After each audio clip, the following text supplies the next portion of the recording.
Hey, thanks for watching. This video is about TSA and what's going on at the airports now.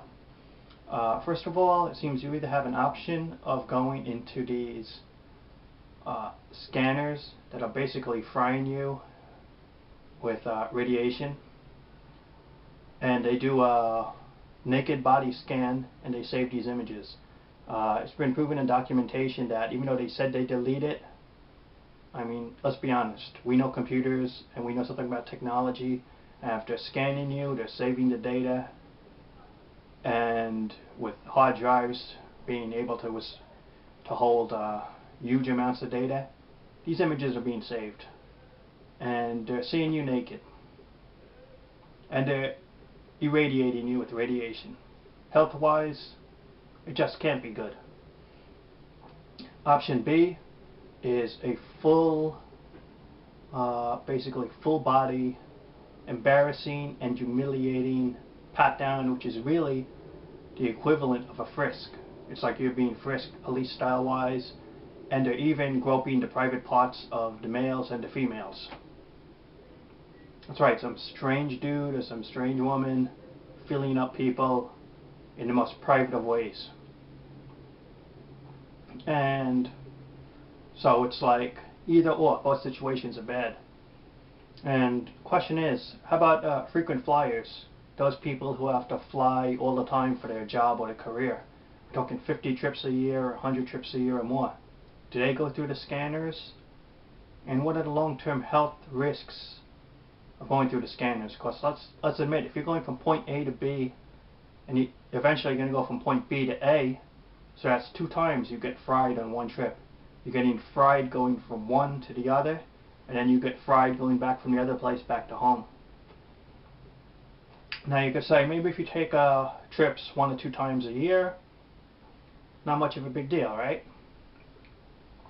As I said, what if you're one of those people who, because of your situation in life, you're traveling 50 times a year?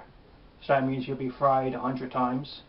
And if you travel 100 times a year, that means you're fried 200 times a year. Because of that, what I just pointed out. And this reminds me of what I've been reading about of a police state.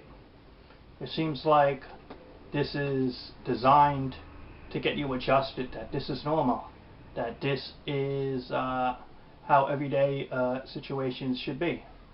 And my question is, what are your thoughts on this situation at the TSA, and is it an abuse of power? And one of the fears is that I'm reading about is, even though it's happening at the airports now, eventually they'll move this into local subways, maybe the bus stops, stuff like Greyhound, those destinations when you travel. Maybe if you go on a cruise trip, basically maybe it becomes inescapable, these scanners or these pat downs. So that's my thoughts on the TSA. It's like, I think they've gone too far, and it's conditioning of the system to get used to this invasion of privacy, to get used to these violations, and that they become quote-unquote normal, and then the government or these agencies creep a little more into your life and a little more into your private aspects of your details of your body. That's my thoughts on it. What are your thoughts on the TSA? Do you like what's going on? Do you not like what's going on? Do you think the situation will change?